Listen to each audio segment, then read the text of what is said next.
সন্দেশখালী। আর এরই মধ্যে রাজ্যে আসছেন প্রধানমন্ত্রী নরেন্দ্র মোদী। 1 মার্চ আরামবাগে তার আসার সম্ভাবনা জোরালো, আর সেখানে জনসভা করার কথা রয়েছে প্রধানমন্ত্রীর।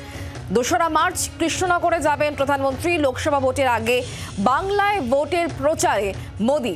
7 তারিখ বারাসাতেও যাওয়ার কথা রয়েছে প্রধানমন্ত্রীর। সেখানে সন্দেশখালীর প্রতিবাদী মহিলাদের নিয়ে যাওয়ার আরও একবার সম্ভাবনা জোরালো হচ্ছে, এমনটাই বিজেপির রাজ্য সভাপতি সুকান্ত মজুমদার জানিয়েছেন। আমরা বিষয় নিয়ে আরো জানবো, কথা বলবো। কমলাক্ষ আমাদের সঙ্গে রয়েছেন, আমাদের প্রতিনিধি টেলিফোন লাইনে। কমলাক্ষ, আগামী 1 তারিখই প্রধানমন্ত্রী আসছেন, ঠিক কি খবর রয়েছে এই বিষয়ে? দেখো, ইতিমধ্যে বঙ্গ বিজেপির তরফ থেকে তেমনটাই কিন্তু বলা হচ্ছে যে আগামী 1 এবং 2রা মার্চ দুদিন এই রাজ্যে আসতে পারেন প্রধানমন্ত্রী নরেন্দ্র মোদী।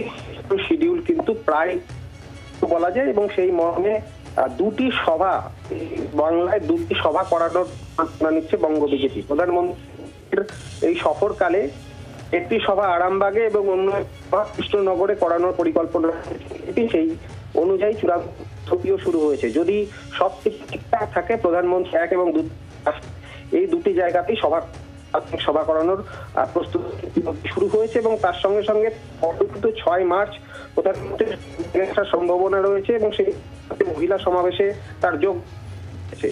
ইতিমধ্যেই প্রথমে ঠিক হয়েছিল যে সন্দেশখালীর নির্যাতিতা মহিলারা যারা অভিযোগ করতে চান, ইতিমধ্যেই কিন্তু আমরা দেখলাম যে সুকান্ত মজুমদার তিনি স্পষ্ট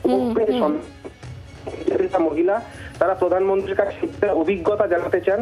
সুতরাং তারা যদি রাজি থাকেন, তাহলে এই টিম যে কোনো জায়গায় তারা যেখানে যেতে চাইবেন প্রধানমন্ত্রীর সঙ্গে বঙ্গকে সুযোগ দিতে পারে।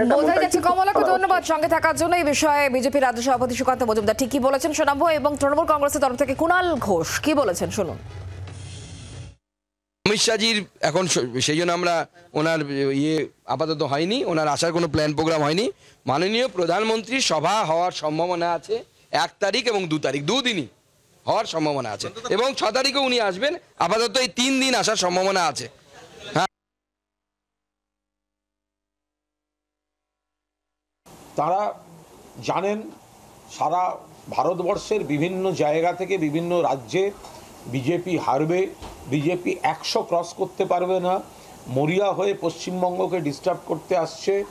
নির্বাচনকে লক্ষ্য রেখে বেশ কিছু কুৎসা মিথ্যা প্রচার নরেন্দ্র মোদী ভোটের আগে কুৎসা করতে আসছেন। পশ্চিমবঙ্গ থেকে যদি উনি নির্বাচনী প্রচার শুরু করতে চান, তাহলে ওনাকে জেনে রাখতে হবে পশ্চিমবঙ্গ থেকেই ওনার নির্বাচনের পরাজয়ের প্রচার শুরু হবে। এখানে মানুষ উন্নয়ন এবং কৈফিয়ত চাইবে, মানুষ প্রধানমন্ত্রীর কাছে কৈফিয়ত চাইবে। সিপিএমের দীর্ঘদিনের এমএলএ বা বিজেপির নেতারা কেউ এতদিন সেই কোনো অভিযোগ করেননি। ফলে সিপিএম বা বিজেপি তাদের দলের লোকজন কাউকে সাজিয়ে প্রধানমন্ত্রীর মঞ্চে শুটিং করতে নিয়ে যেতে পারে। বাংলার আওয়াজ, বাঙালির আবেগ, জি 24 ঘন্টা।